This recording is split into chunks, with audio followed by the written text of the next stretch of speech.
Bismillahirrahmanirrahim, bonjour à tous et à tous. On va parler aujourd'hui de l'anémie. L'anémie microcytaire hypochrome.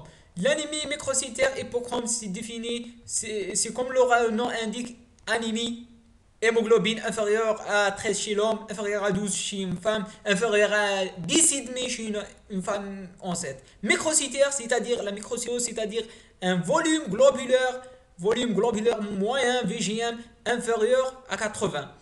Et hypochrome, c'est-à-dire la concentration corpusculaire moyenne en hémoglobine est inférieure à 32. Hypochrome. Donc, quelle est la cause d'une anémie microcytaire hypochrome? Il faut, en premier lieu, les principales causes d'une anémie microcytaire hypochrome, c'est une carence martiale, c'est un problème de fer. Donc, la carence martiale peut entraîner par soi une carence d'apport d'une alimentation pauvre, mais aussi dans les hémorragies et petites hémorragies occultes, qu'on appelle les hémorragies occultes, retrouvées dans les cancers colorectals. C'est un point très très important. La notion d'une anémie qui évoque un cancer colorectal et aussi des hémorragies génitales chez la femme. Premier examen à faire, une analyse biologique, un bilan martial, où on trouve une ferritine bas. La ferritine traduit le stockage de fer. On a une carence martiale, donc on a un épuisement des stockages, donc le stockage des fers sont épuisés, donc le stockage est diminué.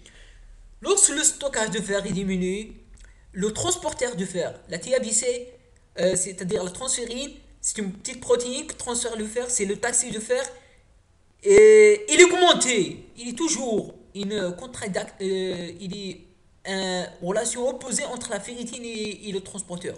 Lorsque la ferritine est bas, donc on a besoin de transporteur pour absorber ou transporter le fer vers les organes, vers le moelle osseux et l'organe qui stocke le fer. Donc la TABC va augmenter pour capter le minimum de fer parce qu'on est en état de carence. Le sérum il est diminué parce que le stockage sont diminués, on n'a pas de fer, donc le sérum, le fer au niveau du sérum, il est diminué. La pourcentage de saturation, on a beaucoup de TABC, mais on a peu de fer, donc la saturation va être diminuée.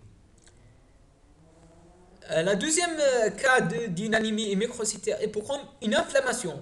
Mais l'inflammation aiguë, il est normochrome.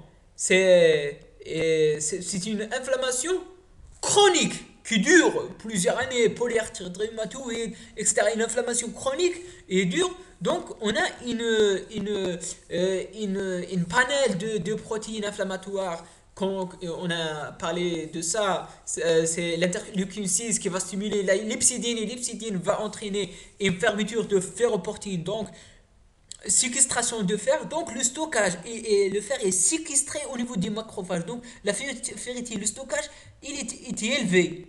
Est élevé. La TABC, c'est le sens opposé parce que on a de fer, mais on n'a pas besoin de transporteur pour réabsorber beaucoup, donc la TABC va être bas. Le sérum va être bas parce que le fer, il est séquestré, il n'est pas au niveau de sérum, donc le pourcentage de saturation, il est aussi bas parce qu'on n'a pas beaucoup de fer pour le transporter.